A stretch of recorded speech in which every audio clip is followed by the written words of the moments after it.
Hello, I'm your host, Terrence Summers. As always, I'm with head ball coach Dustin Wilson, and like to welcome you to Lockeroom Talk. Tonight, we join you from BS Brewworks in beautiful downtown Springfield. How you doing tonight, Coach? Good as always, T. Last Friday night, the Jackets grabbed a big win over region foe, the Portland Panthers. Defensively, the Jackets played very well, not allowing a single point in the first half and only one touchdown on the night.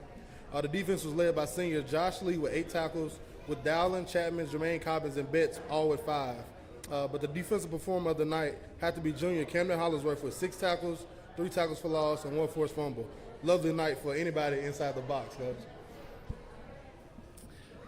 Yeah, I agree, T. You got some kids, again, showing up, I think, where we wasn't counting on them at the beginning of the year, which is always good when you can play 6, 7 kids and none of them seem like they're tired. You know, you're doing good things up front. So, it's good.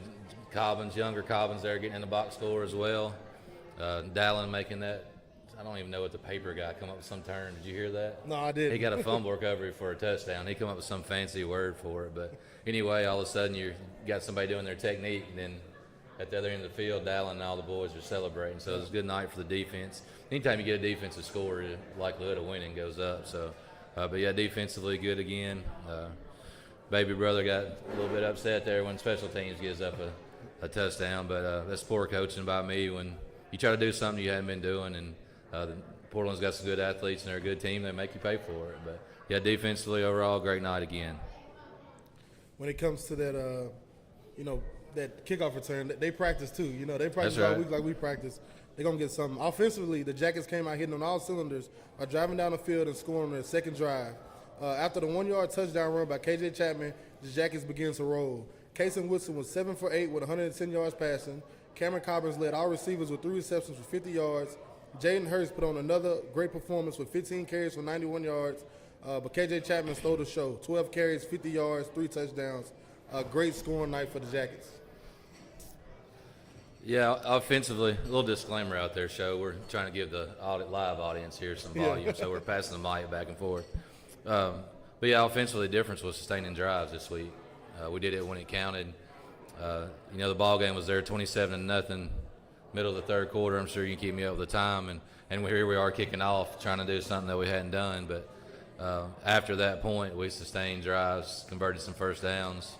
The old 4-minute offense was working for once for us, and that's the difference in the ball game when we're there to finish. But offensively, we still got the 1-2 punch with the running backs, the kids in the backfield doing a great job.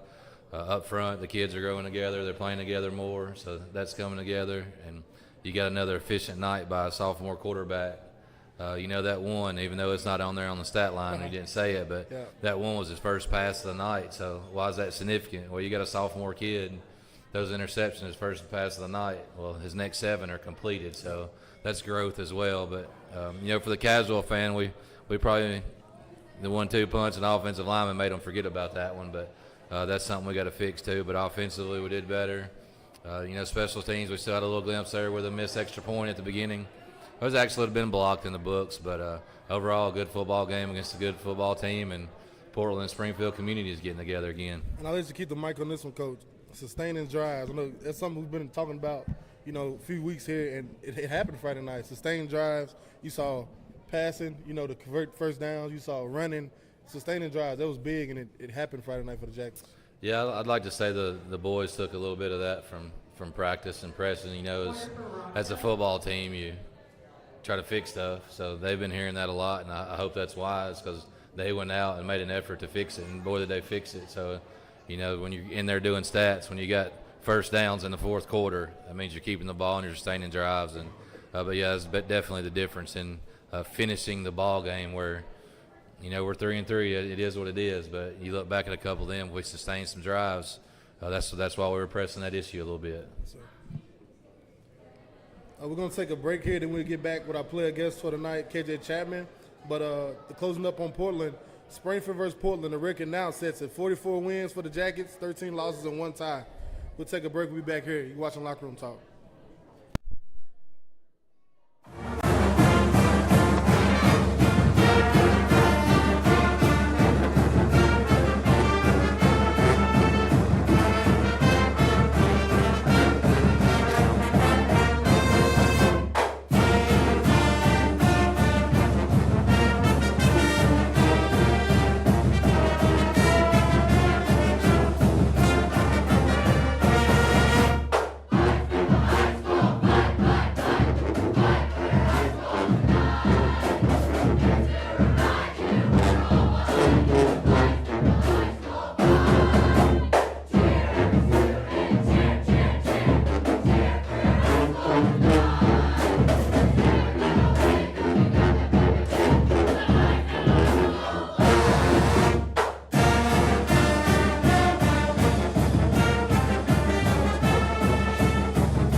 Free Bird Bail Bonds, your local bail bonds company. Call Josh England today.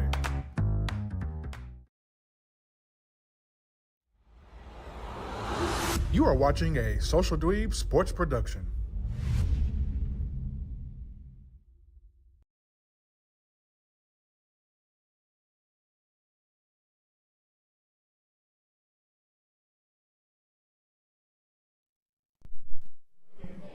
Welcome back to Lockeroom Talk. I am now joined by senior running back and linebacker KJ Chapman. And first question tonight, KJ, will be for you. Tell me about your journey through the SHS program. Former players you learned behind. I don't think you played much JV, kind of like myself. But players you played behind and just people you learn from. Starting as a ball boy, I'm around everybody, the coaches and everybody. So I seen much of Dayron, Keith, and then when I got here, I'm behind my cousin, Lamarius Daniels and Keontez Woodard. So I was ready to jump in right then and there. And then on the defensive side, I got Shamarian, and then who else should I say? Lamarion Turner. So I'm around a bunch of dogs, so I'm ready right then and there. So Friday night, as I said, 12 carries, 50 yards, three touchdowns. I believe you had 5 tackles on defense. Just what was the key to being successful Friday night against a longtime rival in the Portland Panthers? Just spreading the ball out. Me and Hurst getting double-digit carries. I don't think nobody can stop us when we're doing that. So that's right. And the last one here for you. What do you love most about being a Jacket? I know you, your family tradition, the Chapmans, plenty of backs. I seen you on the picture. You was there for Ricky Chapman getting inducted to Springfield Hall of Fame.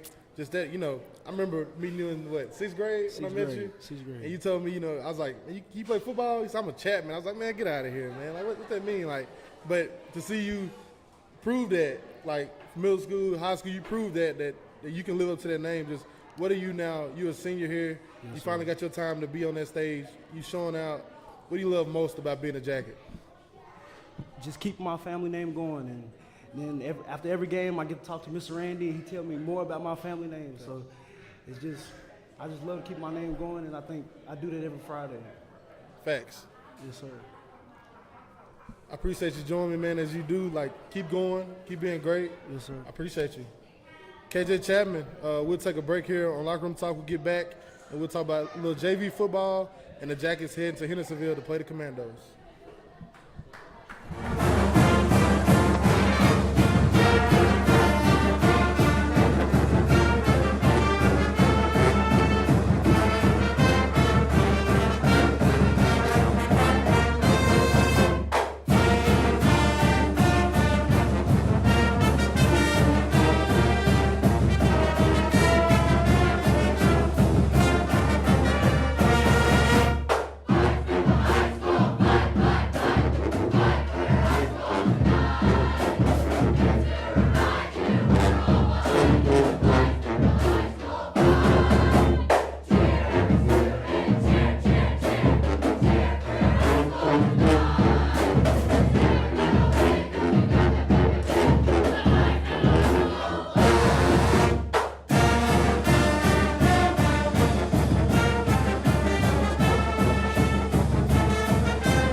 Southside Drug Company, located at 1000 South Main Street in Springfield, Tennessee, serving the Springfield community since 1919.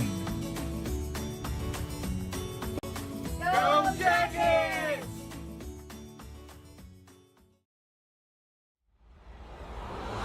You are watching a Social Dweeb sports production.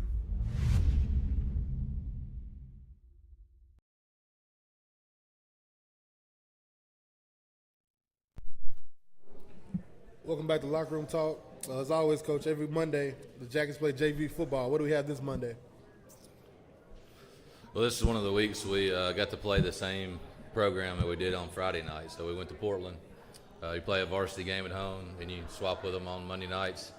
You play JV. So I went to Portland, lost 28-20. We were going for 2 every time, not any special teams in it, but a lot of learning.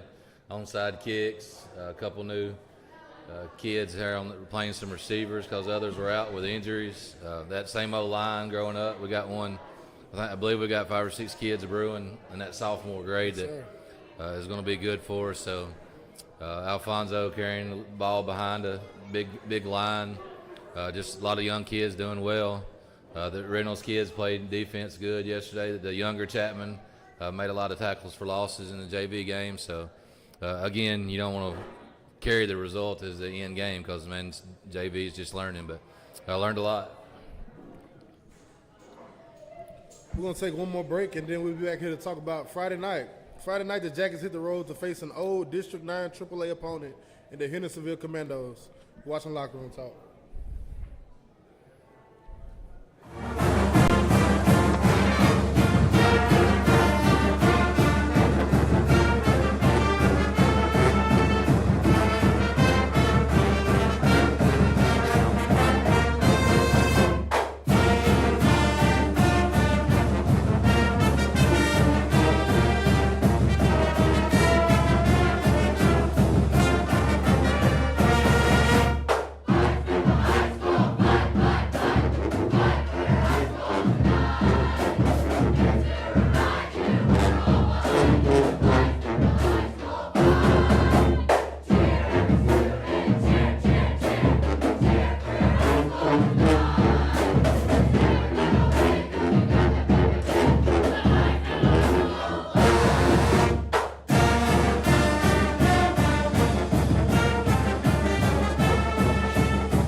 You are watching a Social Dweeb Sports production.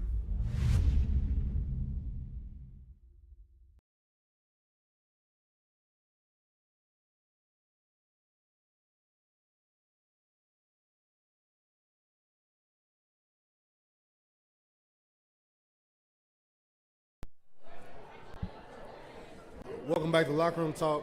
Friday night, the Jackets hit the road to take on the 4-2 Hendersonville Commandos. Hendersonville will come out and try to stop the run defensively and offensively. They want to establish the run early and often. Another big region matchup. Dynamic quarterback last season, they threw it around some, but this looks more like the traditional Hendersonville we know, run it till you stop it. Yeah, I think if you watch them, what do you guys play them? Go back a little. 11 when you were junior, senior. But traditionally, Hatfield days of Hendersonville, wing tee, they take the snaps from the gun now, which may be your only difference. But Hendersonville running bug sweep, bug traps.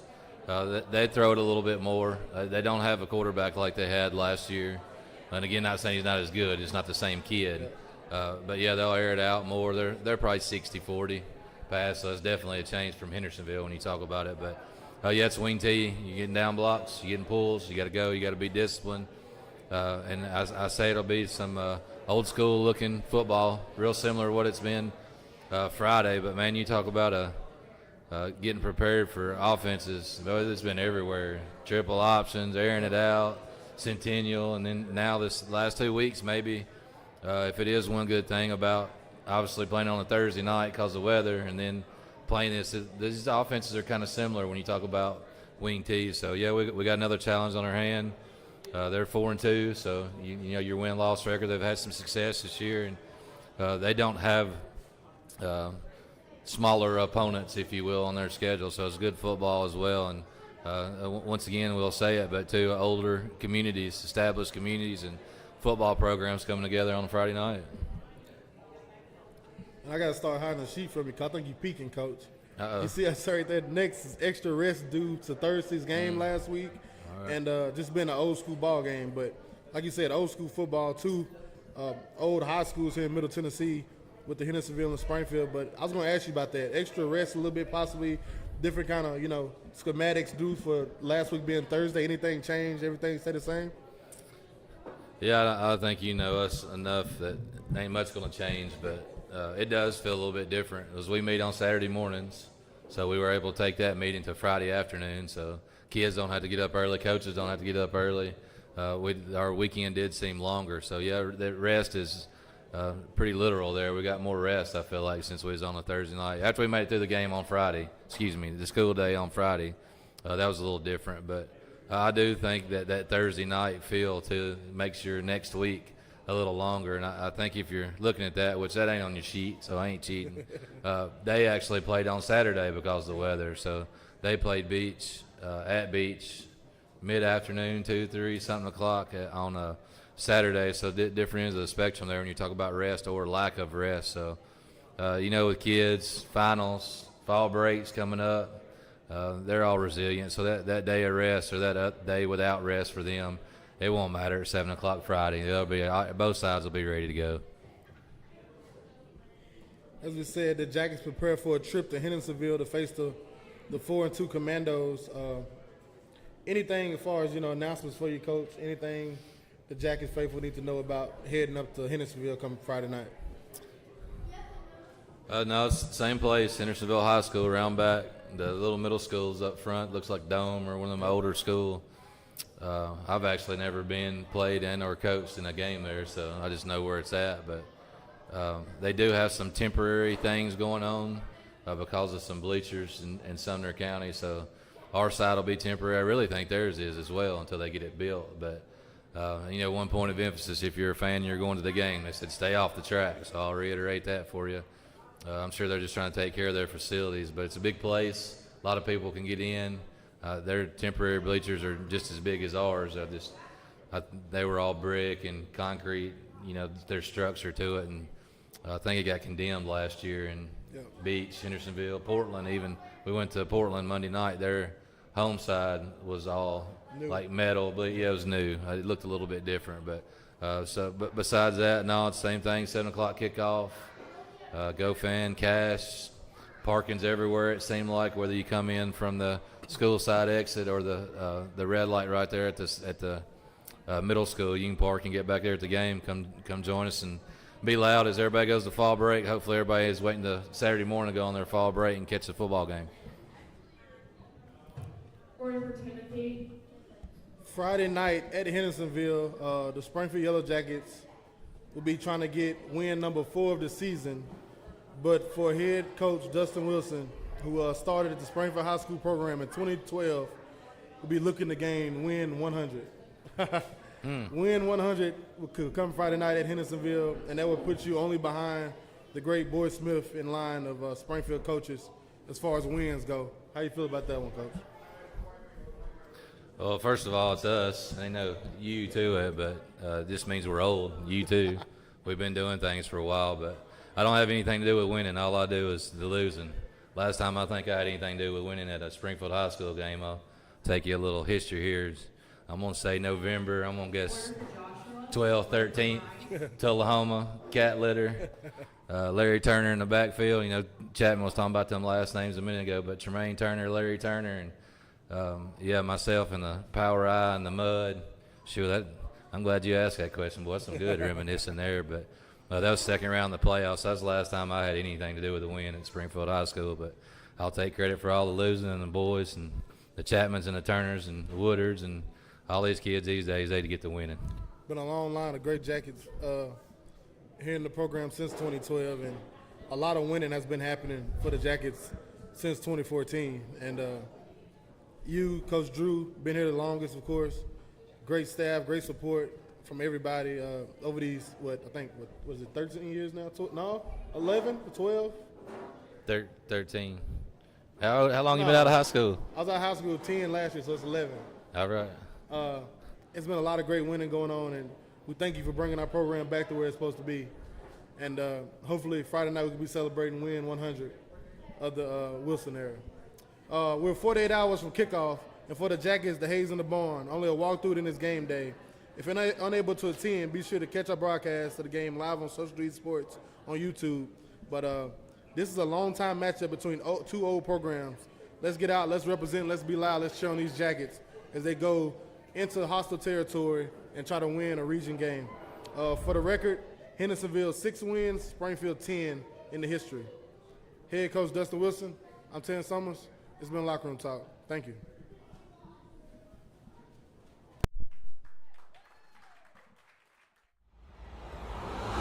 You are watching a Social Dweeb Sports production.